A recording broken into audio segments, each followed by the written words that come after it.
একদিন যদি একটু কষ্ট করে কাজ করে নেওয়া যায় তাহলে কিন্তু মাসের মধ্যে আর কোনো টেনশন থাকে না, মাস ভরে কিন্তু এই কাজটা আর করতে হয় না। তো আমি কিভাবে আদা রসুন ব্লেন্ডে করে রাখি সেই ভিডিওটাই আজকে আপনাদের সাথে শেয়ার করব। তো এখানে হচ্ছে বেশ কিছু পরিমাণ আমি আদা আর রসুন নিয়ে নিছি, রসুন আর আদা একসাথে নিয়ে নিছি, আপনারা আলাদা আলাদাও করতে পারেন। তো আমার কাছে একসাথেই ভালো লাগে। তো এখানে এগুলো এখন ধুয়ে নিব, ধুয়ে এখন আবার একটা ব্লেন্ডার জার নিয়ে নিছি, এটার ভিতরে আমি দিয়ে দিব বেশ কিছু পরিমাণ, একসাথে ব্লেন্ডার করে নেব। আর দিচ্ছি সেখানে লবণ, যেই লবণটা আমরা রান্না করার লবণ, এই লবণটা বেশ কিছু পরিমাণ লবণ দিয়ে দিছি। আর হচ্ছে সয়াবিন তেল, সয়াবিন তেলটা একটু বেশি পরিমাণ দিতে হবে। এই যে তেলটা দিয়ে দিলাম। তো যাদের ব্লেন্ডারে পানি লাগে না তারা তো পানি না দিলেই হয়, আর আমারটা একটু পানি লাগে, তো আমি অল্প একটু পানি দিয়ে দিছি। আর হচ্ছে তেলের পরিমাণটা একটু বেশি দিছি, লবণ আর তেল দিয়ে যদি করা যায় তাহলে সবচেয়ে বেশি ভালো হয়, পানি না দিলেই হয়।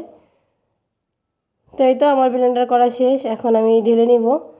তো এটা একদম দুধের মতো সাদা হয়ে গেছে, এটা কিন্তু আসলে এইভাবে কালারটা কিন্তু এরকমই থাকবে।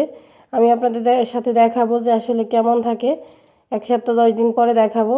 এই যে এখন ঢেলে নিব, এই তো এখন ঢেলে নিচ্ছি। যদি আপনাদের কাছে ভালো লাগে তাহলে কিন্তু এভাবে করে রাখতে পারেন, এটা কোনো ঘ্রাণ নষ্ট হয় না। আমি বছরের পর বছর এভাবেই কিন্তু কাজ করে থাকি, যে একদিন করলে দেখা যায় 1 মাস 2 মাস আমার কিন্তু অনায়াসে এটা চলে যায়।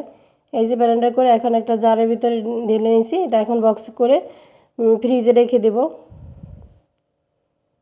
তো এটার কালার একদম এরকমই থাকবে, এটার কালার কখনোই চেঞ্জ হবে না তেল আর লবণের কারণে। তো আপনাদের কাছে যদি ভালো লাগে আপনারা করে দেখতে পারেন।